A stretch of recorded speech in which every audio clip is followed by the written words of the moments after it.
যে ইসলাম ধর্মটা মহান আল্লাহ রাব্বুল আলামিনের কাছে মনোনীয় ধর্ম এবং পছন্দনীয় ধর্ম। আর ইসলাম মানেই হচ্ছে শান্তি। তবে বেরাদার ইসলাম, এইখানে প্রশ্ন জাগতে পারে, ইসলাম মানে হচ্ছে শান্তি, কিন্তু আজকে আমরা শান্তির ধর্মে দীক্ষিত হওয়ার পর আজকে আমাদের মধ্যে অশান্তি কেন? অশান্তি হওয়ার কারণটা কি? বেরাদার ইসলাম, মুআজ্জাজ সামিনী কিরাম, আজকে আমরা ইসলাম ধর্মে দীক্ষিত হওয়ার পর আজকে আমাদের মধ্যে অশান্তি কেন? শান্তির ধর্মে দীক্ষিত হওয়ার পরে অশান্তি হওয়ার কারণটা কি? অশান্তি হওয়ার কারণ হলো এটা, বেরাদার ইসলাম, আজকে মসজিদে দিনে 5 ওয়াক্তের আযান হচ্ছে, 5 ওয়াক্তের নামাজ হচ্ছে, বাড়িতে বসে সময় অতিবাহিত করছে, সময় নষ্ট করছে, নামাজের কোনো খবর রাখে না।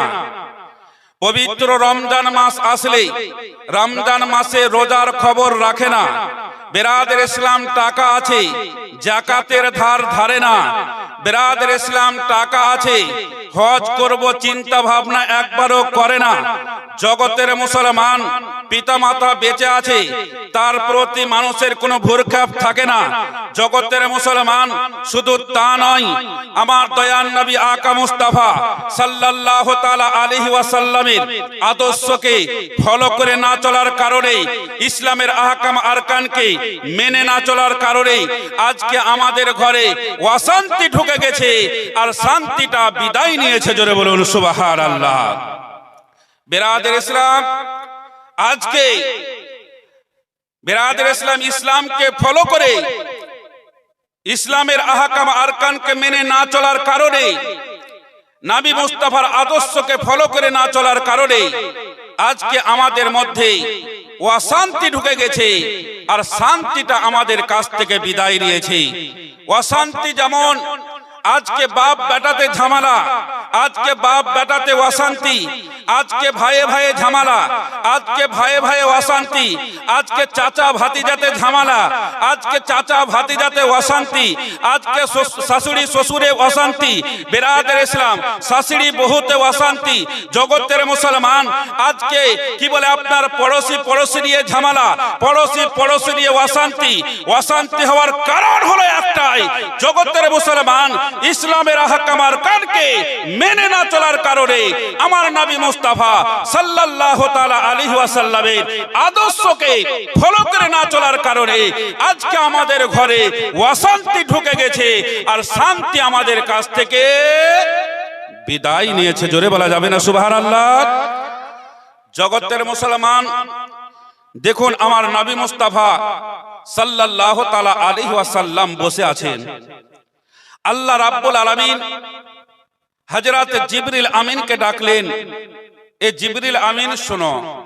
জিবরিল আমিন চলে আসলেন। এ রব্বে করিম, হে আল্লাহ আমাকে ডাকলেন? বলে হ্যাঁ। বেরাদার ইসলাম, আল্লাহর ফেরেশতা জিবরিল আমিন বললেন, হে রব্বে করিম, হে আল্লাহ আমাকে কিসের জন্য ডাকলেন?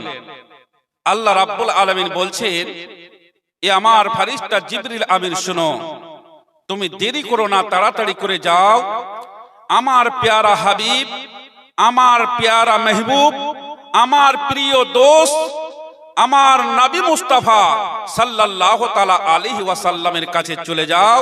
যাওয়ার পরে গিয়ে বলবে, এ আল্লাহর নবী, আপনাকে মহান আল্লাহ রাব্বুল আলামিন আজকের রাতের অন্ধকারে 2 রাকাত নামাজ পড়তে বলেছে। জোরে বলুন সুবহানাল্লাহ। বেরাদার ইসলাম, যেমনই আল্লাহ রাব্বুল আলামিন আল্লাহর ফেরেশতাকে এই কথা বললেন, ফেরেশতা কথা শুনবে কি শুনবে না? শুনবে। আমি বলি যদি আপনাকে কোনো কাজে আমার কথা হয়তো আপনি অমান্য করে দিতে পারেন, নাও শুনতে পারেন, কিন্তু জগতের মুসলমান, আল্লাহ রাব্বুল আলামিন যেহেতু আল্লাহর ফেরেশতা জিবরিল আমিনকে বলছেন, জিবরিল আমিন কথা শুনবে, অমান্য করবে না।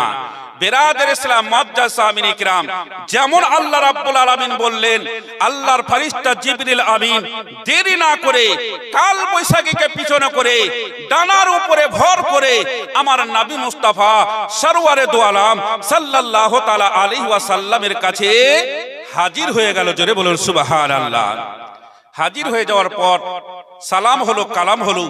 আমার নবী মুস্তাফা জিজ্ঞাসা করলেন, এ আল্লাহর ফেরেশতা জিবরিল আমিন, তুমি আমার নিকটে এত তাড়াতাড়ি চলে আসলে কোনো খবর আছে? আল্লাহর ফেরেশতা জিবরিল আমিন বলছে, হুজুর, খবর না থাকলে তো আমি আপনার কাছে মেহমানি করার জন্য, বেড়াবার জন্য, কুটুমতালি করার জন্য তো আসি নাই। অবশ্যই খবর আছে, খবরের জন্যই আমি আপনার কাছে এসেছি। আমার নবী মুস্তাফা বললেন, তাহলে বলো কি খবর আছে? তখন আল্লাহর ফেরেশতা জিবরিল আমিন বললেন, ইয়া রাসূলুল্লাহ, ইয়া হাবিবাল্লাহ, হুজুর, মহান আল্লাহ রাব্বুল আলামিন আজকের রাতের অন্ধকারে আপনাকে 2 রাকাত নামাজ পড়তে বলেছে। জোরে বলুন সুবহানাল্লাহ। তা আল্লাহ রাব্বুল আলামিন যেহেতু আমার নবীকে বলেছে যে রাতের অন্ধকারে 2 রাকাত নামাজ পড়তে হবে, বিরাদর ইসলাম, তো আমার নবী মুস্তাফা পড়বে না ছাড়বে? অবশ্যই পড়বে। বিরাদর ইসলাম, যেমন আল্লাহর ফেরেশতা জিবরিল আমিন এই কথা বললেন, আমার নবী মুস্তাফা সাল্লাল্লাহু তাআলা আলাইহি ওয়াসাল্লাম এই কথা বললেন না যে আল্লাহর ফেরেশতা জিবরিল, শুনো, আল্লাহ রাব্বুল আলামিন যখন আমাকে নামাজ পড়তে বলেছে 100 বার পড়বো, 1000 বার পড়বো, তবে আজকে থেকে নয়, এক সপ্তাহ পর থেকে পড়বো বা 15 দিন পর থেকে আমি শুরু করব। আমার নবী মুস্তাফা এই কথা বললেন না। কিন্তু এখন বর্তমান যুগে একটা 50 বছরের বয়স্ক চাচাকে যদি বলি, চাচা, বয়স তো প্রায় 50 হয়ে গেল, দাড়ি চুল পেকে সাদা হয়ে গেল, আর কতদিন নামাজটা পড়েন? তো চট করে বলছে, মাওলানা সাহেব, আর বলিয়েন না, এই হাঁটুতে খুব ব্যথা, পা ভাঁজ করতে পারি না, যার জন্য নামাজ পড়া হয় না। একটা 60 বছরের বয়স্ক লোককে জিজ্ঞাসা করলাম, চাচা, বয়স তো প্রায় 60 হয়ে গেল, তার কতদিন দাড়ি চুল পেকে সব সাদা হয়ে গেছে, আর কি দেখছেন, নামাজটা পড়েন? বলছে, মাওলানা সাহেব, বলিয়েন না, এই মাজাতে খুব ব্যথা, কোমরে খুব ব্যথা, আমি মাজাটা ভাঁজ করতে পারি না, কোমর ব্যাকা করতে পারি না, যার জন্য নামাজ পড়া হয় না। একটা ৭০ বছরের বয়স্ক চাচাকে জিজ্ঞাসা করলাম যে বয়স তো প্রায় ৭০ হয়ে গেল, নামাজটা পড়েন, দাড়ি চুল পেকে সাদা হয়ে গেছে, পোতা পতি নাতা নাতনি সব তো হয়ে গেছে, আর কি দেখছেন, কদিন বাঁচবেন, নামাজটা পড়ে? বলছে, মাওলানা সাহেব, বলিয়েন না, দুঃখের বিষয়, আমার পিঠের দাড়িতে খুব ব্যথা, মাথায় খুব ব্যথা, এই পিঠের দাড়ি দিয়ে আমি মাজা ছাপড়াতে পারি না, মাথা নিচে করতে পারি না, এই জন্য নামাজ পড়া হয় না। কিন্তু জগতের মুসলমান, এক একজনকে যখন আপনি নামাজের কথা বলতে যাবেন, এক একজন আপনাকে এক এক রকমের মিথ্যা বাহানা দেখিয়ে আপনার কাছ থেকে কেটে পড়ার চেষ্টা করবে, আপনার কাছ থেকে আপনার ছুটকারা নেওয়ার চেষ্টা করবে। কিন্তু জগতের মুসলমান আমাকে মিথ্যা বলে পার হয়ে যেতে পারে, বিরাদর ইসলাম, আপনাকে মাথার ব্যথা দেখিয়ে পার হয়ে যেতে পারে, আর কাউকে কি বলে আপনার কোমরের ব্যথা দেখিয়ে পার হয়ে যেতে পারে। কিন্তু জগতের মুসলমান একজনের কাছ থেকে পার হতে পারবেন না, যিনি হচ্ছে মহান আল্লাহ রাব্বুল আলামিন। আমার মহান আল্লাহ রাব্বুল আলামিনের কাছ থেকে কেউ মিথ্যা বাহানা করে পার হতে পারবে না। জোরে বলুন সুবহানাল্লাহ। বিরাদর ইসলাম, এখন যদি আমার মা বোনেরাকে বলি যে বয়স তো প্রায় হয়ে গেল 50 বছর, মা তো নামাজটা পড়ো, বলছে, মাওলানা সাহেব, বলিয়েন না, লাদরি পুদরি ছেলেপিলা, বিছানা পাক সাফ রাখতে পারি না, কাপড় ধরি পাক সাফ রাখে না, যার কারণে নামাজ পড়া হয় না। এই জগতের মুসলমান, আমার মা ও বোনেরা, সাবধান হয়ে যাও। একবার তোমরা নবী নন্দিনী, নবীর বেটি ফাতেমা তুজ্জাহরা রাদিয়াল্লাহু তাআলা আনহার দিকে তাকাও। বিরাদর ইসলাম, এখন বর্তমান যুগে মানুষের বাচ্চা কাচ্চা কটা হয়? কটা বাচ্চা কাচ্চা নিচ্ছে মানুষ বর্তমান যুগে? 2 থেকে 3, 3 থেকে 4, খুব বেশি হলে 5। বেরাদের ইসলাম যারা পয়সাওয়ালা চাকরিজীবী লোক তারা কিন্তু 1 থেকে 2, 2 থেকে 3 চেষ্টা কোনো মতেই করে না। নরমাল পরিবারের লোক বিধি ব্যবস্থা ঠিক না করতে পারার কারণে, নিয়ম কানুন সঠিক মেনে না চলার কারণে হয়তো 1 থেকে 2, 2 থেকে 3 বা 5টা সন্তান সন্ততি হয়ে যেতে পারে। কিন্তু জগতের মুসলমান একবার নবী নন্দিনী নবীর বেটি ফাতেমাতুজ জাহরা রাদিয়াল্লাহু তাআলা আনহার দিকে তাকান। জগতের মুসলমান হযরত মা ফাতেমাতুজ জাহরা রাদিয়াল্লাহু তাআলা আনহাকে জিজ্ঞাসা করা হয়েছিল, ওহে নবী নন্দিনী নবীর বেটি ফাতেমাতুজ জাহরা রাদিয়াল্লাহু তাআলা আনহা, তোমাকে আল্লাহ সন্তান সন্ততি কয়টা দিয়েছিল? সন্তান সন্ততি কয়টা দিয়েছিল? হযরত মা ফাতেমা তুজ জাহরা রাদিয়াল্লাহু তাআলা আনহা বলেছিলেন, আমার বাবার উম্মতিরা শুনো, আল্লাহ রাব্বুল আলামিন আমাকে একটা নয় দুইটা নয় এক এক করে 6টা সন্তান সন্ততি দিয়েছিল।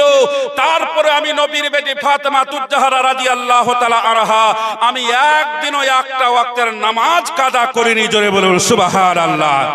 কোনদিন বেপরদাগি হই নাই, কোন পরপুরুষের সঙ্গে আমি কথা বলি নাই, স্বামীর সেবাতে গালতি করি নাই। কিন্তু জগতের মুসলমান হযরত মা ফাতেমার চরিত্র কেমন ছিল? ফজরের নামাজ পড়ে পবিত্র কালাম পাক তেলাওয়াত করার পর বেরাদের ইসলাম তারপরে সংসারের কাজে হাত দিত, আবার ডান হাতে ঝাড়ু চালাতো, বাম হাতে তসবিহ থাকতো, মুখ দিয়ে খোদার জিকির করতো। জোরে বলুন সুবহানাল্লাহ। এইরকম যদি মা ফাতেমার চরিত্রের সঙ্গে আমার কোন মা কোন বোন যদি এইরকম চরিত্র বানিয়ে নিতে পারে, তার সংসারে বরকত ঘুরে আসবে, তার সংসারে সুখ ঘুরে আসবে, স্বামী স্ত্রীর ভালোবাসা প্রেম নতুন ভাবে তৈরি হবে। জোরে বলুন সুবহানাল্লাহ। বেরাদের ইসলাম মুআজ্জাজ সামিনে কিরাম, কিন্তু এখন বর্তমান যুগে আমার মা বোনেরা নামাজ তো পড়েই না, কোরআন তেলাওয়াত করতে তো জানেই না, কিন্তু ফজরের নামাজের পর রাস্তা দিয়ে হাঁটতে গেলে একটা জিনিস ভালো করে শুনতে পাওয়া যায়, ঘুম ভাঙতে গেলেই কার্টুন নিয়ে ব্যস্ত, মোবাইলের আওয়াজ শুনতে পাওয়া যায়। যেই বাড়িতে ফজরের নামাজের পরে কোরআন তেলাওয়াত হয় না, যেই বাড়িতে ফজরের নামাজের পরে আল্লাহর তাসবিহ করা হয় না, জিকির হয় না, জগতের মুসলমান ওই বাড়িতে খোদার রহমত এবং বরকত হতে পারে না। জোরে বলুন সুবহানাল্লাহ। বেরাদের ইসলাম মুআজ্জাজ সামিনে কিরাম, সংসারে সুখ যদি নিতে হয়, সংসারে বরকত যদি আনতে হয়, বেরাদের ইসলাম সংসারে শান্তি যদি ফিরিয়ে আনতে হয়, তাহলে আপনাকে মা ফাতেমার যুগে যেতে হবে। মা ফাতেমার চরিত্রের সঙ্গে নিজের চরিত্রের মেল করতে হবে, নামাজ পড়তে হবে, পর্দা পর্দার সাথে চলতে হবে, কোনো পরপুরুষের সঙ্গে কথা বলা চলবে না। জগতের মুসলমান ফজরের নামাজ পড়ার পরে আপনাকে কি বলে পবিত্র কালাম পাক তেলাওয়াত করতে হবে, তাসবিহ পাঠ করতে হবে, সংসারের কাজে হাত দিবেন, যেইখানে হাত দিবেন সেইখানেই বরকত, সেইখানেই রহমত, সেইখানেই শান্তি। জোরে বলুন সুবহানাল্লাহ। বেরাদের ইসলাম মুআজ্জাজ সামিনে কিরাম, কিন্তু সেটা হচ্ছে না। এখন বর্তমান যুগে সে উল্টো হচ্ছে, আর উল্টো হয়ে যাওয়ার কারণে আজকে বেরাদের ইসলাম প্রত্যেকটা পরিবারেই অশান্তি, হয় বাপ বেটাই অশান্তি আছে, ঝামেলা আছে, না হলে ভাইয়ে ভাইয়ে অশান্তি আছে, না হলে স্বামী স্ত্রীতে আছে, না হলে জায়ে জায়ে আছে, না হলে কি বলে ভানি আর নন্দে আছে, না হলে দেওর আর ভানিতে আছে। এইরকম ভাবে ঝামেলাতে প্রত্যেককেই জড়িয়ে আছে, কারো সংসারে সুখ নাই। সুখ নিতে হলে আমার মা ফাতেমার চরিত্রের সঙ্গে আমার মা বোনেরাকে নিজের চরিত্রের মেল করতে হবে, তাহলে সংসারে শান্তি ফিরে আসবে, রহমতটা ফিরে আসবে। জোরে বলুন সুবহানাল্লাহ।